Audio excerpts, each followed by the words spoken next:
we'd like to welcome all of you to the Bouvet Amor House today. We're really excited. A friend of our site, Don Strand, has spent many years doing research and helping us with the Bouvet Amor House. I can remember when he came to visit how enthusiastic he was. And of course, it got me enthusiastic, and that's not hard. And we started working on Pelagie and Amaro, and he kept doing the research, and he just became a really wonderful friend to the site. And first thing he did was create a web page, and it was amazing. And then he called me one day and said, "Oh, we got to get on the technology road." So we have a really wonderful thing today that Don has done for us, and he's going to explain to you how we got to this point. So we'd like for you to welcome Don and his story and Pelagie's story, and thank you, Don. Thank you, Don. Thank you. So, welcome everyone. I'm so glad to see you all here. I love to see young faces here too, because really what we're going to show you here is really presented for young people. And it's really high school age, and it can be all different ages, but adults will enjoy it as well. But I find that history is always something hard for young people to grab onto, to make that connection with the importance of history and such. And so what I felt like when we did the website, that was fantastic, and teachers are using it and using it in school. But there was no story in the technology level in the house. So people could come in, and they're incredible interpreters here. They've been interpreting the story for a long time. But we found that when kids come in, you're so used to touching and slicing and spreading, and right? You know, everything has to be sort of tactile sort of thing. So we wanted to create something that would be, something you might enjoy. And we did this also, it's just a long project, and thanks to the Missouri Humanities Council and the National Trust for Preservation, which are two extraordinary organizations. So we really felt so fortunate to have them fund this. I mean, because a lot of times these projects just don't get the attention that they need because they're small. So it was a challenge. And then we had to find somebody to produce this, and we had to interview a number of people. And again, it's a relatively small project for a house app. And again, we were very fortunate to find people that were doing work for major museums in France and major museums in New York. And so I felt very fortunate for them to take on this project as well. So it's taken about a year, this whole project. It's heavily researched. And of course, the key to this, I guess, story is that I'm a descendant of the Amaro family. So what this story tells is part of one of the families that lived here. Of course, there were two, and they're going to do more research on the Beauvais family at some point. So we thought we'd at least start with the Amaro family and tell the story. And I'm going to let it kind of tell you, because that's what's going to happen. What normally is we have is when we have groups like this, we're going to have a TV like this. But normally somebody's going to come in, and you're just going to be able to just get on this app, and you're not going to need this big screen. So everything's going to come out of the app. And even today, with technology, sometimes it's going to crash because it's okay here, but when you plug that into the TV every once in a while, as much as you try technology, there's always potential, right? Again, I want to tell it a little bit, let it unfold, but a little bit part of Pelagie was my great-great-great-grandmother, and she was born into slavery in 1805. And she fell in love with a white man, a French nobleman's son, that was born in Kentucky, but his father originally came from France. And so the way I found out about this story was I'd lived over in France, and so I was fascinated because I knew my grandmother had a last name that was French, it was Amaro, which means actually lover in French, which I find curious for many reasons. And so the more I found out about the story about my grandmother, then I found out the great-grandmother here. And then I had the fortune of meeting my cousins that live in St. Louis, and one of my cousins, Pat Watt. Pat, can you stand up? And so I met Pat for the first time a few years ago when we were trying to, and she's a genealogist as well, and she Oh, she shares the passion, right? So, amateur. but she's been really helpful too, because we'll say, well, did you find that person, and did you get the date right? And because she's a real stickler also, which I really appreciate, because when we're doing history research, Yeah. I mean, I'm sort of, and this is what's great about Donna Roush and Jim Baker, is that they set the standard, that if you don't see it, don't write it, right? So we were comparing notes, and how'd you find that? Are you sure it's that? And can you send me the document? So we went through this whole sort of exercise. But it was great because, and then Rita Washington, who couldn't be here, she's also a teacher, and she couldn't come down because it's the end of school year. So, but you'll see her because she actually worked at one time for the Black Repertory Theater, just by chance. These things are by chance. We have two teachers. One is in theater. And so you'll see Rita playing our great-great-great-grandmother, which is really powerful, thinking like, wow, that's an actual relative that's in here. So I'm trying to think if there's anything else. This goes without saying that Donna has been an enormous impact on this, not on the website. Really, Donna. I mean, this could not have happened out with Donna. I mean, I pester a lot of people in town. Bob Mueller, I pester him. If I find out their website, I'm on them. But Donna really has helped me guide me in this, and sort of give me the courage in doing this, because I'm living in California. It's way far away. I mean, it's just crazy to be doing this stuff. But somehow her passion for the story has brought me to this point. Yeah, it's contagious. So you go to here in the first, and you can choose timeline, or you can choose themes. Now everyone's probably going to choose timeline just because it's on the top, but that goes through. You can scroll through here and see all the different parts of the story of Pelagie, but I kind of prefer to start at themes because it gives you sort of 8 categories to kind of talk about, okay? So her life is just like all of our lives, are a beginning and an end, and this is kind of like the major chapters in their lives, particularly Pelagie. So it's so developed in this, and I see a lot of crossover in our own lives, and especially kids and students that are working with us. The 3 students that I was just speaking today are doing a project on bullying, and they said to me, this still exists today. I mean, this is going back a couple of 100 years ago. So there are things that constantly repeat themselves, right? So we think that it's going to be hopefully engaging to kids. We also didn't make anything more than a minute, except for the beginning. It's going to be 2 minutes, okay? Because kids, they're told, you come in here, there's 35 minutes of content if you want to go through it systematically. But we are told that you're lucky to get 10 minutes from the visitor. So in theory, people can go through it systematically. We'd love to hear the whole story. But if they don't, if they choose that they want to do it sort of quickly, they'll go to where they want to choose. But before I let you guys choose where you want to go, I'm going to start at the beginning so we can give a little context. So there we go. Welcome to the Beauvais Amaral House. In this house lived a remarkable African-American woman named Pelagie, whose story has been buried for over 150 years. We're about to uncover her story and take you along on her journey. This house is near the banks of the Mississippi River in St. Genevieve, Missouri. The ancestors of the families who lived here came from as far away as Canada, France, and Africa. This house is a rare treasure that was built in 1792.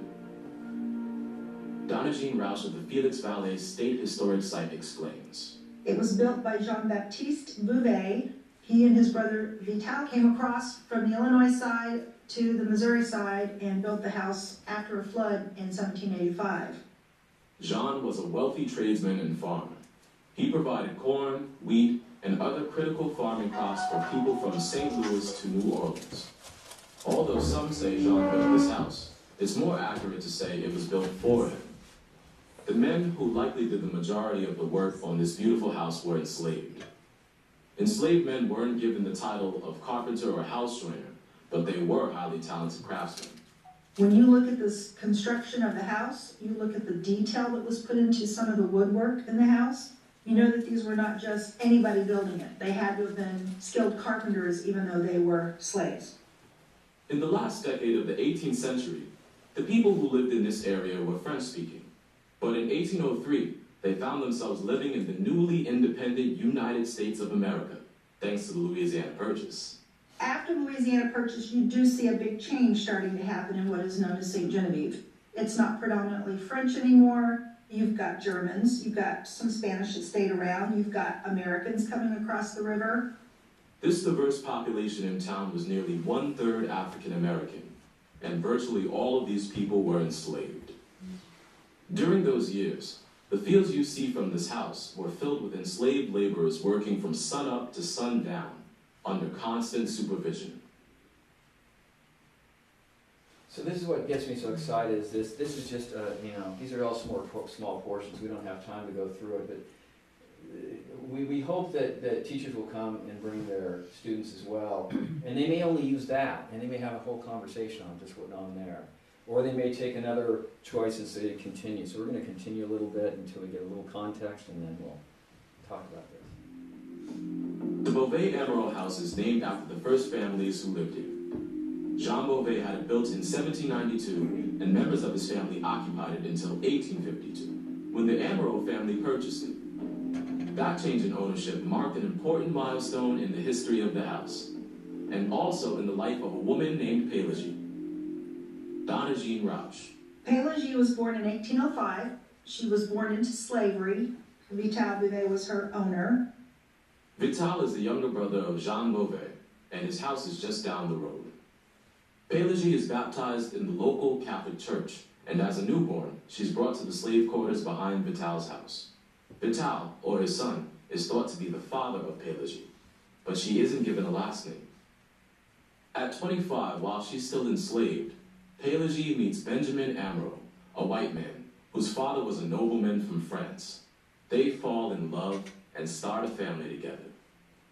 Though she's eventually emancipated, laws and some of the people around her try to limit Pelagie's freedom. She bravely spends her life standing up to prejudice and other injustices. And where does she find the courage to do so? Let's see.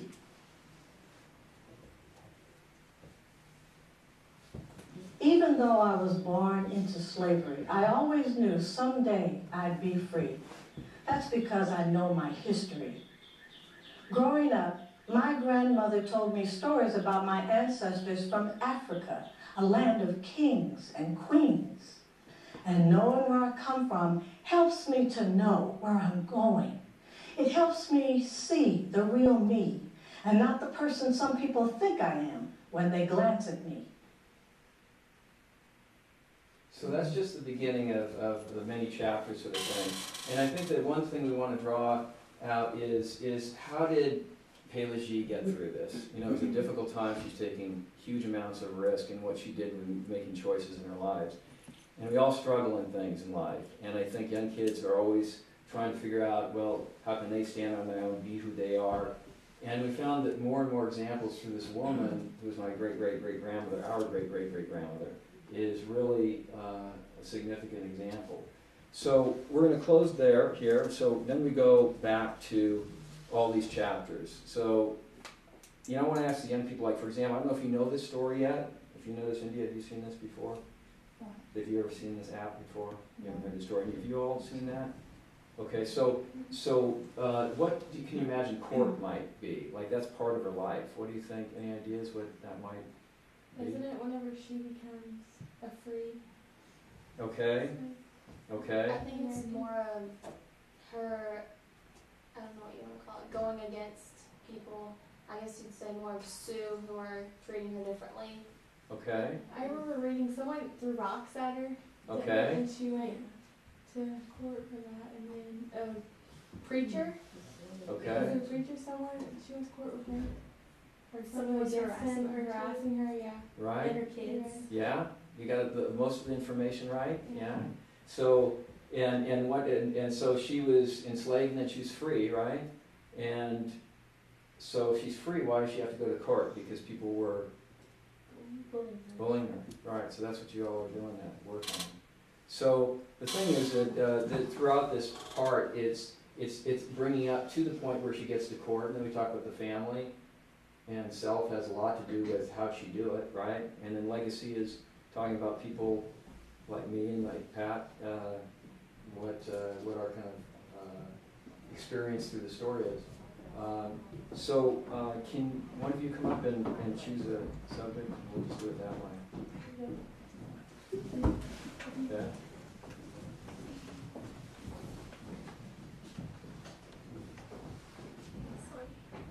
Okay, which one did you choose? Freedom. Freedom, okay. So do you want to start at the beginning, or do you want to start in the middle, or you want to? It doesn't matter. Okay. It's up to you. Okay. So we're jumping to freedom, right? Doesn't matter where you go into this, because hopefully we have a sense of where it begins. Hi, welcome. Come on in. There's a seat there, right? Great. So let's see what page. I'll never forget that day, June 11th, 1832. It was a Monday morning when I got my emancipation, my freedom. I was 26 years old. That morning, I kept thinking about my baby boy Felix and all of my children in the future. They'll now be free and never know slavery like I was forced to know it. That's why the day I got my freedom remains one of the happiest days of my life. Can continue. And we're going to keep this very informal. If some questions come up or something during the thing, this is how this is supposed to work. So you feel free to jump in at any time if you have something. On June 11, 1832, Félicité Beauvais signs an emancipation paper that declares Pelagie a free woman. Felix, her 16-month-old son she has with Benjamin, is also free. Donna Jean Rauch. And from that point on, any of her children would be free. However, in Missouri, in 1835, they decided that all blacks that were free had to go and get a license to prove they were free. So Pelagie had to go and prove her freedom all over again. It probably was difficult for Pelagie to come up with the large fee for the license, but records show that she did register. We find a record of Pelagie on his license where it describes her, how tall she is, that she's a mulatto. It describes her nose. It says it's defective. They document Pelagie as mulatto. It's a word created from the Spanish word for mule. Is she seen as a beast? They say her nose is defective. What do they see? She probably had to be really, really careful. They could have taken her away, sold her someplace else. So it's still a hard time. Free but not free. Free but not free. What does that mean? Are you free if you can't be your true self?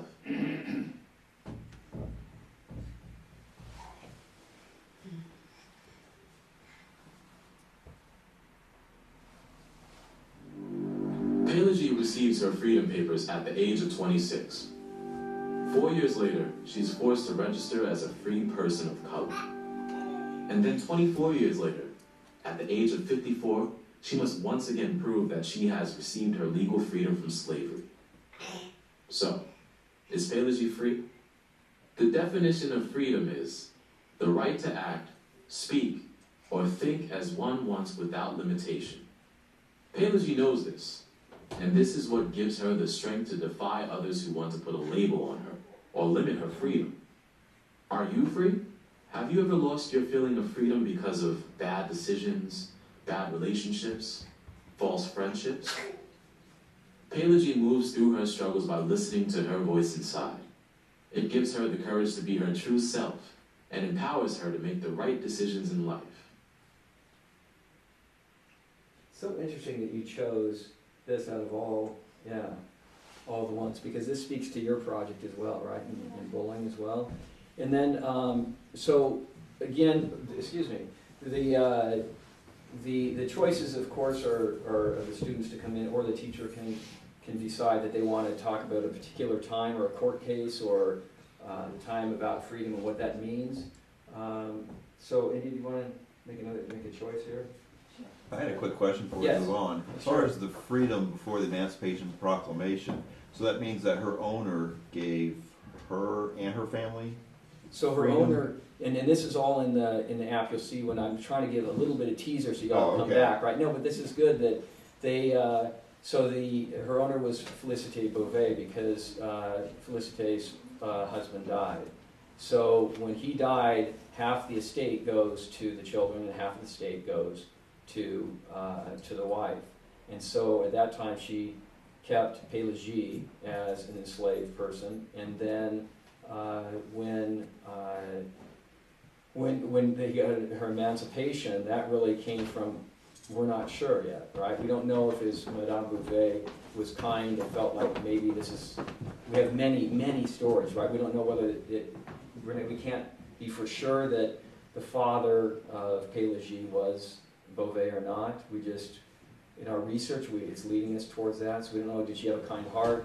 In those days, it was all about money. In a lot of cases, you know, your property and ownership, right? So was there money behind it? We haven't found that out. And so this is kind of a slight teaser to get into other people doing research about things like this. It's just, did I answer that question? Yeah, but yeah, because it didn't make it clear exactly how, who gave her those freedom papers. Yeah, and in the under the enslaved one, there's a little bit more detail, and it gets more into general slavery. So there are bits and pieces in there that Okay. hope that answers. Yeah. Sure. Oh, Yeah. okay. Okay. Wanna do the okay. Start there. During the Civil War, the town of St. Genevieve has those who support the pro-slavery stand of the Confederacy, and others who are against slavery and loyal to the Union Army. 3 of Pelagie's sons registered for the Union draft. Pelagie doesn't know how the war will end, or who will win. Although Pelagie really didn't show a lot of fear, I'm sure she had her own fears, but I think she accessed her insight, her intuitiveness, something that she always had inside. And she wasn't surviving, she was living. Pelagie never considered slavery a way of life. She knows surviving or just getting by means you can't see a better future for yourself. She pushes herself to always see a better future. She wants to give her children a better life. She gave them some of the things that she didn't have, which was a safe home, a safe environment. So this is one of the things. There's our glitch right there. So this is one of the things that that I found fascinating along creating the app was I discovered bits and pieces of the history that I didn't know. Like when I saw 3 of the sons registered in 1861 for the Civil War. I mean, this is amazing to be living as a mixed race family. Of course, that's under the auspices of being black, so you're limited in a lot of your things that you can do within town and society. And what happened was they registered. So that says a lot probably about information about what they felt about America, about freedom. But these are things that I hope kids will expand on, because we're not, it's not sure. It's always open-ended, right, to have some of this information. We'll just play another Because I didn't know my father, and because I came from slavery, some people told me I wouldn't be nothing. But I came to understand that what they were telling me was a lie. They were telling me a lie, because nothing I'm not, but something I am. You ever have a few of those people in your life? Those who are hating on you, talking behind your back, the ones who are disguised as friends. So that might be good for your page as well, right? I mean, do you guys have haters in your life still today? Or yeah. Some people disguise as friends. We talk about that friendships, because friendships are, aren't always clear to us, and that if we don't have a clarity about what a friend is, right? We had this saying. I work with kids in California with the saying, "A friend will never lead you to danger." That's our main motto, because that's how we can always understand whether they're true friends or associates. If you're ever led into a dangerous situation, then that terminates them as somebody we hang with, but they're not our friend. So a friend will never lead you to danger. If you're ever trying to see and understand about how to separate those, I think that can, if somebody's hating, talking behind your back, they may be your friend, but they don't qualify as a friend under our discussion. So this is really, again, we hope teachers will engage in this conversation, because this is the thing that interests me the most. I mean, I do work with kids in the inner city in San Francisco. There's a lot of violence, and there's violence. St. Louis is really incredible, the amount of violence that's going on in these cities, and it's really concerning because a lot of kids that are dying and going to jail. So we're even going to use a lot of this that's written within this text. It comes from my experience there, working with kids and seeing what we can learn from history if it's continuing throughout today. So, yeah, so I'm hopefully, some people, they have to get to the question. The Civil War comes to an end. Slavery is abolished, so now there are more rights for people who were once enslaved. As Pelagie grows older, her children and grandchildren are allowed to read and write, to leave town without permission, and to be paid for the work they do. And Pelagie continues to play an important part in the transformation of Saint Genevieve. And Pelagie was an ordinary person, and she's creating extraordinary change. She was planting seeds for those who came after her. There are many acts of bravery at this time, but only a few were written down into history, and Pelagie, I think, represents many of those who history really overlooked. Even though a U.S. constitutional amendment frees its people from enslavement, it doesn't end discrimination. And because of this, freedom for all is not fully achieved. Pelagie's grandchildren can play with any of the children in town, but they can't attend the same school as many of their friends. They can be educated, but only by an African-American instructor at the all-black grammar school. And because of the color of their skin, there is no high school they can attend in St. Genevieve. So there are still lingering injustices, and people are still trying to pull others down. So that was a really exciting document to, yeah, you know, it's funny because some of these, some of the modules are laced with questions, and there's one that just flashed on there. Unfortunately, because it's connected to the TV, you didn't get that question. So let me try to find one, because Pat was mentioning that you know, most of the stuff you've heard right now is just video, but there are places, and let me find a couple of questions to see if we can do this. 3.3. So, okay. So we're going to just listen to this module, and then I'll have the kids answer the questions if you'd like. With Pelagie and Benjamin, this is a love story. It's extraordinary because it was so unaccepted at the time. We don't know how they came together, but we keep on seeing evidence how they just continue to make it work, no matter how rejected they were either by law or society. Yet the law in Missouri said they couldn't marry because of the color of their skin. Pelagie and Benjamin wouldn't accept this. So what do you think they do? Make a choice on the screen to find out. Okay.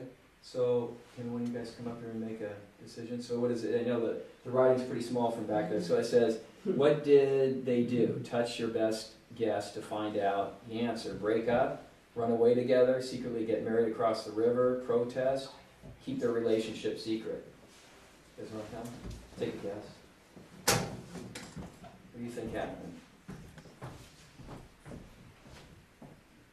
Secretly get married across the river. Yeah. And you want to submit the answer?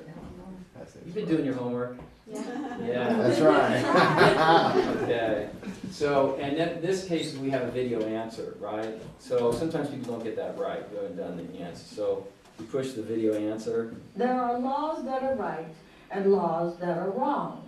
Like when the law in Missouri said that Benjamin and I couldn't be together because he was white and I was black. Well, we rode across the river one night and exchanged our promises of marriage secretly, together. So a lot of these, let's see if I can push into the next one too. Let's see. Let me find another question. Okay. So one of the things I want to sort of impress on everyone is that I think that is so impressionable for me is that we're in this house where this happened. I mean, I think that's one thing that it's so rare to have. First of all, it's rare to have an African American story or a mixed race story with an actual historic house like this. There's slave quarters, there's cemeteries. This is an actual house that was built in 1792. It still exists, which is just mind-blowing. So to have the actual story of my family that grew up here is really powerful for me. And the idea that it has all its architectural history as well is doubly fascinating. So I'm always really thankful for those who have supported the house as well. So we're going to jump to, let's see, because I know there's not so much time for the kids because they have to be back at school, right? They have to be back at school. Okay, so why don't we take this last chapter here. Oh, that's the one that doesn't move through. me just see.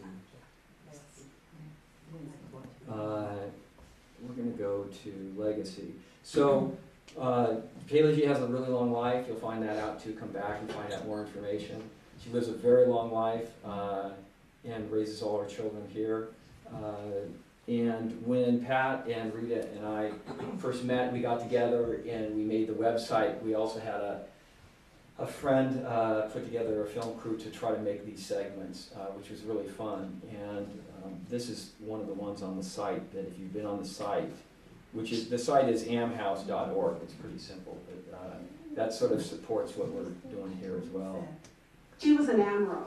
On the baptismal registry, when she was just 1 month old, She was labeled a slave. And she wasn't given a last name. some people called her mulatto, Mulattress, African. black, black, Negro, colored, a free colored woman. a non-citizen. They called her names that were unspeakable at times. And even after she was free, she was told that she had to take the last name Beauvais. And then Vital. But these names were not hers. They were the names of the slaveholder. The only name she chose and the only name she answered to was Amaro. Mrs. Benjamin C. Amro.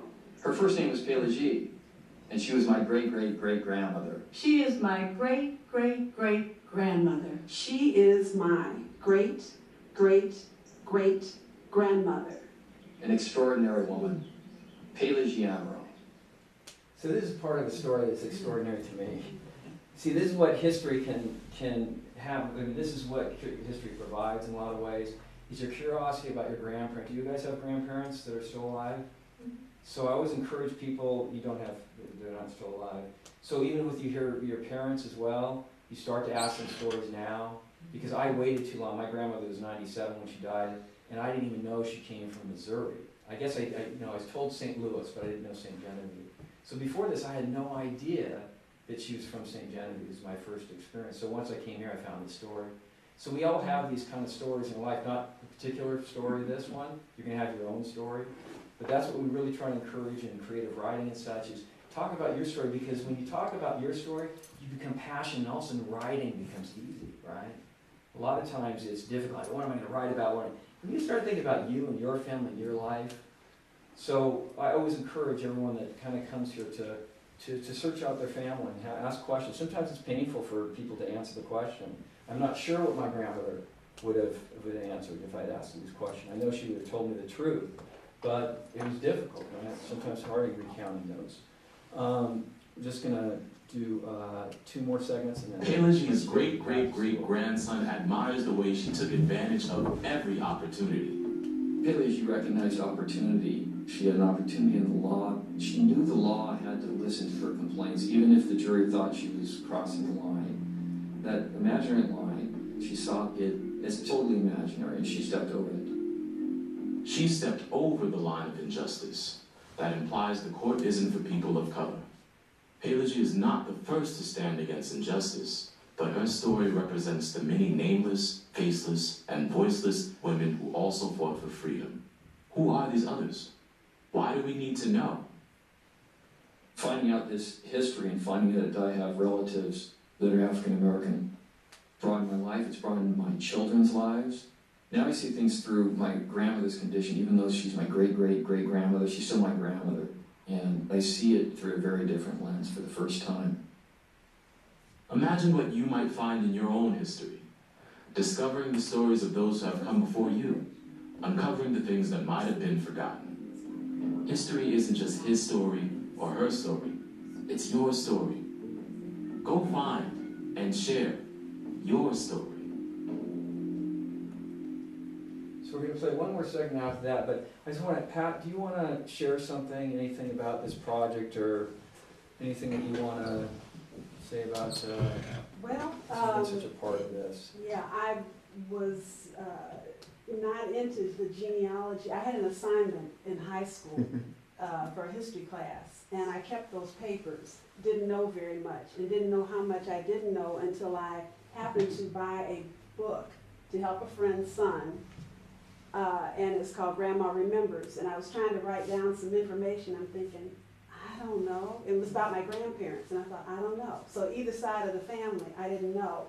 And so that's when I started to look, because I had a grandchild by then and I wanted to have some information for her and whichever ones came along after that. And then 3 years later, this was 2006, 2009, I get a call from my cousin Rita, and she says, I got an email or something from a man who says he's a relative, he's a animal descendant, and he wants to meet and have dinner. And I said, oh yeah, because we, do that. You make those connections. You just kind of jump in. And so it kind of went from there. We met up for dinner, and the first question I asked you was, how did you know about the family history? How did you find out? And you said you Googled the family name. And it came up online about the mixed race history, and with pictures. Yeah. And it just kind of went from there. And So it was Google search, right? Yeah, and then what year was it, 10, 11? We were doing the... Yeah, we met I think in 2009, and we did the website in 2011, and now a couple years later, we just can't keep stopping. You get on this and you find people's response to it, and it's really, see, we share our own story. That's what's coming out of this story. So that's what's so exciting is that, when I Googled, and then I was looking for my French roots. That's what I was looking for, because family in Amarillo, I speak French, I lived over in France, I got to figure this out.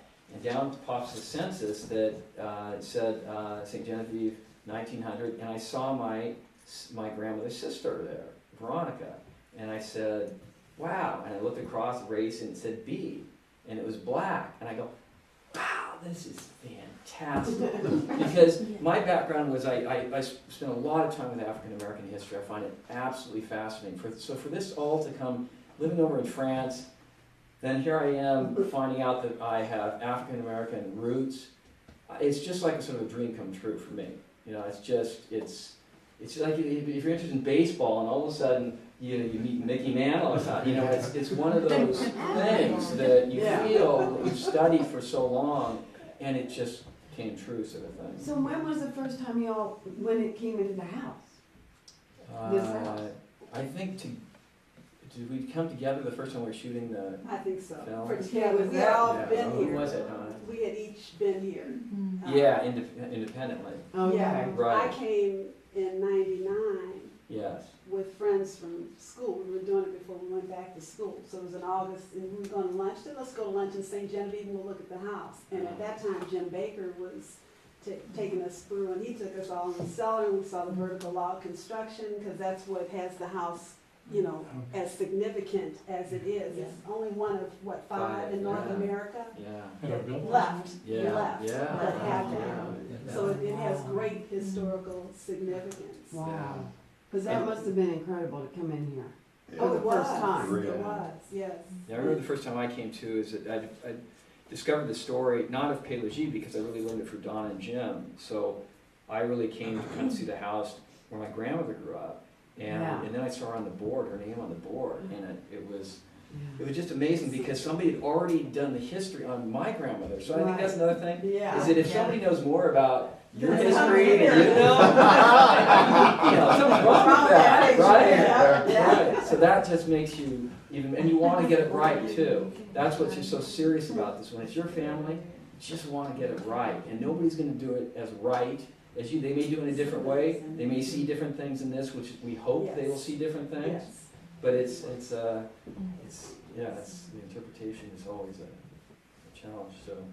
Donna, as more research is done and further research into the family, is the app able to be upgraded with new information, new modules added?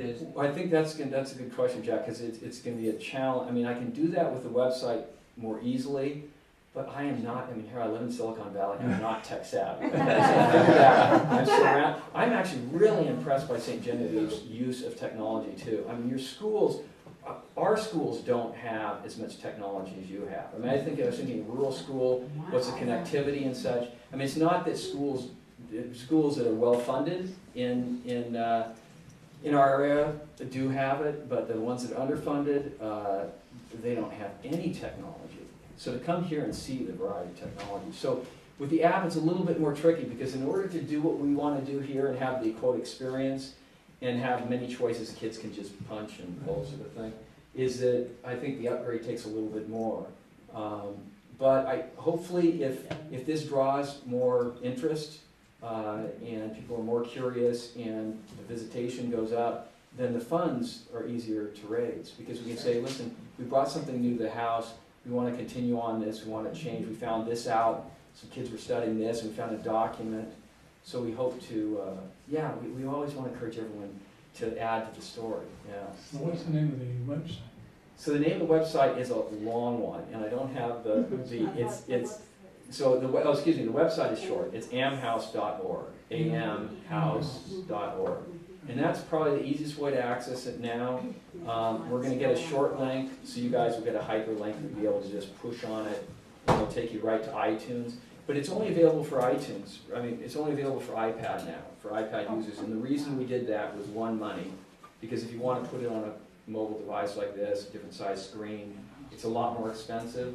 And then two, our focus was to bring this story inside the house in a technological way. So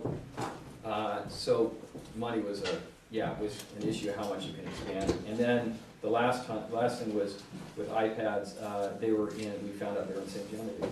Like Ms. Newman was using them, and Mr. Rook, and people that had known about the website. So we kind of thought, well, we're going to make what's here. You know, I mean, why make what we want? We want to find out what are people using. So they're using iPads. So that's how we ended up with that. Yes. May I ask, like, what was all of your inspiration to get this going, and like for the app?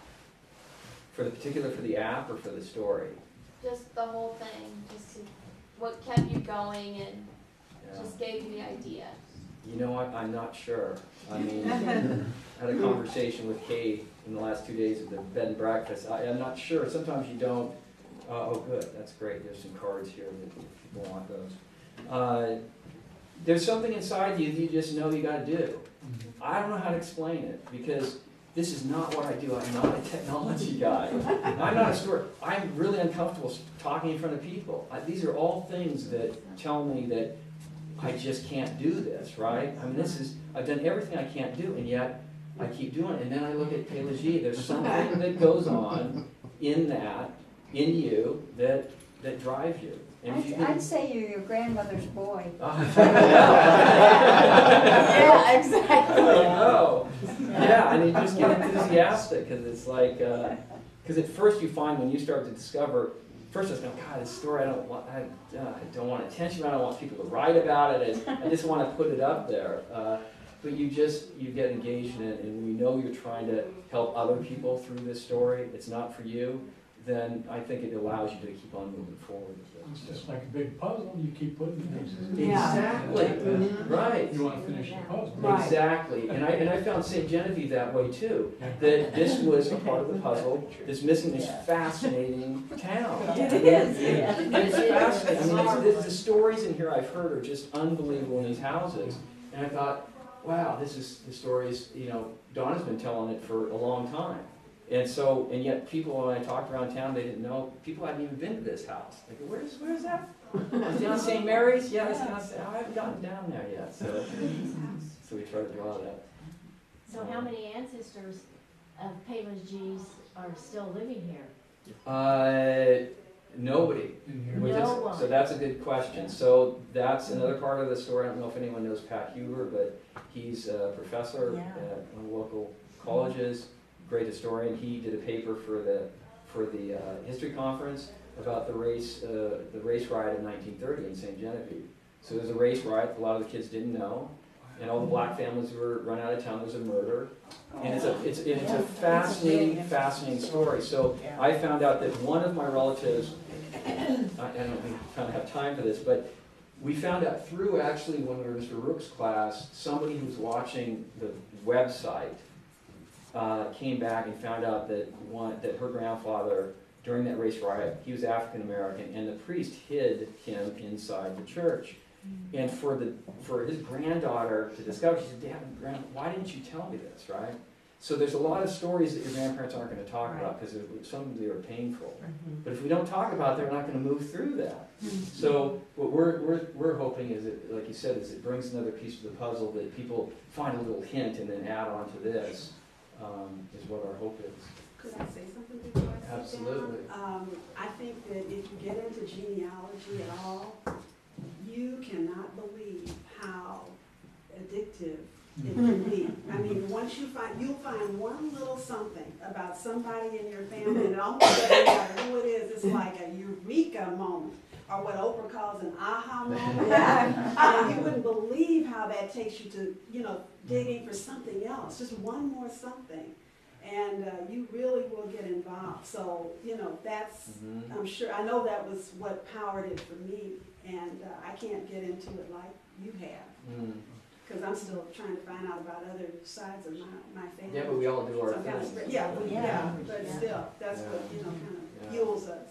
Yeah, to find yeah. So, yes. I'm curious, it may be early, but have you thought of a book or a movie? When I first, no, it's an interesting. My main point would be, It's a fascinating story. because that would be funds for this, but also, I'm not sure how, some of the spin-off topics, but right now there are almost 30 million slaves. Now it's more than the whole 400 years of the transatlantic slave trade. Right. So if something like this turned into something bigger, even though you may not want the publicity, And 12 those years funds of for slave this, just won a whole bunch of awards. funds for this Yeah. and funds for the rescuing, and Yeah. most are children. Yeah. It's just huge. So you never know how something Yeah. can snowball in a good way and be the freedom and the liberty for. Well, it's so interesting because many. I can tell it touches you when you talk about kids in those situations. Yeah. And when you connect with that, that's what you do. And I think what's told me along the way is that when people heard this story, I'm working with kids that aren't given a chance, okay? They are so labeled. These kids don't, they're thugs, they're dangerous, they're drug abusers, they're all this. And working with kids, I realize it's what their environment has caused them. And once I've watched them emerge out and go on to university. So I am concerned about it. And part of this development of this was that when you work with African American history, like I used to go around, I work in a sort of diverse school, and so I go around, everyone would tell me what their ancestry was, whether it be Philippines or China or Germany or Scotland. I get the African American kids, and they go like this. And I said, well, where's your heritage from? And I think they know that they're from Africa, but it's still at this level, 2014, we don't want to be identified because we don't understand the true history of Africa. I mean, they're kings and queens, just like she's saying. So I think once people understand the accurate history, then all of a sudden the kids just absorb it. And we find that really has a huge impact in their lives. So when we are trying to change these kids' lives, they go from really violent environment and violent acts to scholars in college. The transition, a big part of this is history. So part of it, so there's a lot of complex things. So as we talk about this story, I think, book, or people used to always say that, but I just kept on feeling this at some point, maybe this, and I think it's good because you're right, you can raise money. I'm just not, it doesn't feel right. I mean, that'll happen if it happens, sort of thing. But I thought, I want to go to St. Genevieve. That's what I want. Yeah, Lisa? Have you shared with your students the ancestry that you found? Yeah, that's a great question too. So they get to know me over the years, and I'm a pretty quiet person. I'm really more, I teach a financial class, financial literacy, because that's a whole other, people have a lot of we talk about incarceration and death, well there's a lot of financial incarceration and death. So I try to unwind that thinking, and that goes for whoever's background, right? And so that's something that we have a whole curriculum on how we take these kids through it. So at the end of the year is usually, or Black History Month, is when they ask me to kind of get up and speak and tell the story. And then their jaws drop because they see, they realize that as they are seen as a color, they're seeing me as a color. Otherwise, the jaw wouldn't drop, right? I mean, it's just something, even though we're in 2014. But they really absorb this and they get excited because they realize that there's this connection of somebody they've had with for 9 months. And it comes from their culture. It's powerful, really powerful. So then I'm just going to play the last 1 minute, and then we'll break. Okay, see you guys later. Thank you. Okay. Oh yeah, sorry. And then Donna's behind us. Okay. So, did you say this is your first time in St. Genevieve? No, this is my fifth time. Fifth time, You know, it's okay. funny, I can't get enough of this place. There's something, and I was talking to Mickey that I never have, I'm always on project. I never have time to be a tourist. And I'm going to history conference, or I'm doing research, and there's something, it's interesting. I was also noticing too that you have huge sports teams. I take the paper, so I keep up on all this. I love this paper. I love the Herald. It's better than the New York Times. I'm dead serious. New York Times is all about chaos and whatever. Yeah, right. I probably know about all your names than you think, so I'm following the sports teams, following all this stuff. And I think one of those things is that you find is that in smaller towns there's a unique atmosphere, and there's something about St. Genevieve and the grades. Gosh, the academics here too. In public schools, you're successful in academics, and if you take that, everyone's feeling like, okay, those are the real funded schools. Here's a public school having high academics, so yeah, I love this place. Yeah. So anyway, I'll play the last one because I know Donna wants to tell. Well, for me, in this whole experience of discovery, she still is a perfect example of what self-confidence can do for you, what it can help you to bring. It's character, which is a word we use with the students these days, thinking of character. Once you respect yourself, then you have a better understanding of how to respect others. And for me, I think part of this was I felt it was a discovery for me personally, but I find young people now these days don't really think they need a connection with history. But in fact, if you don't really know where you've come from, you really don't know who you are in a complete way. And I think that there's some kids that don't want to know about their history or ashamed of their history and such. But in fact, I think this gives an idea of a strong, powerful, positive history of African American history in particular, but also a combination of tolerance that two people from different races come together and fall in love and make it work. Right? Despite the odds. Despite, yeah. Yeah, I think that's probably the biggest thing. The idea that she came through tough times, but she didn't let that hold her down. And there are always tough times. I think if kids understand that, then they'll know to persevere. Keep going, because people can't hold you back. Only you can keep yourself down. Nothing like making those connections. I'd like to see more kids start asking questions if they can, of their folks, and just seeing what answers they get. You never know what you'll find out if you don't ask the question. Thank you. Cool.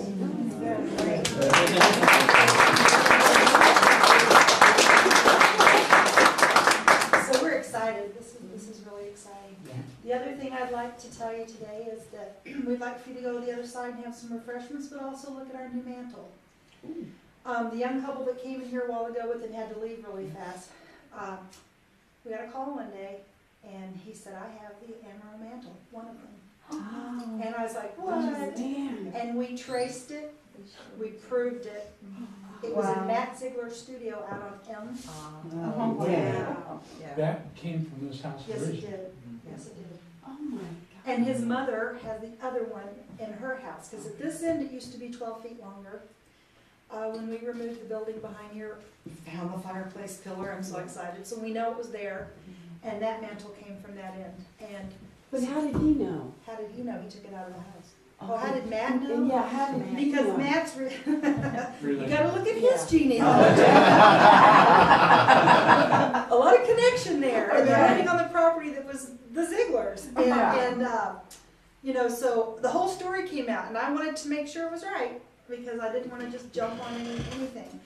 The amazing thing is, you look at the design of it, you look at how it was carved and made. It looks so much like what's in the Green Tree and other houses around here built during that time. It's just amazing. So we have it in there, and you're going to notice it probably doesn't sit quite right, and that's because the front of that fireplace has been changed through time, but we put it right back in areas that it fit right where we're supposed to. So we'd like you to take a look at that too. And so we have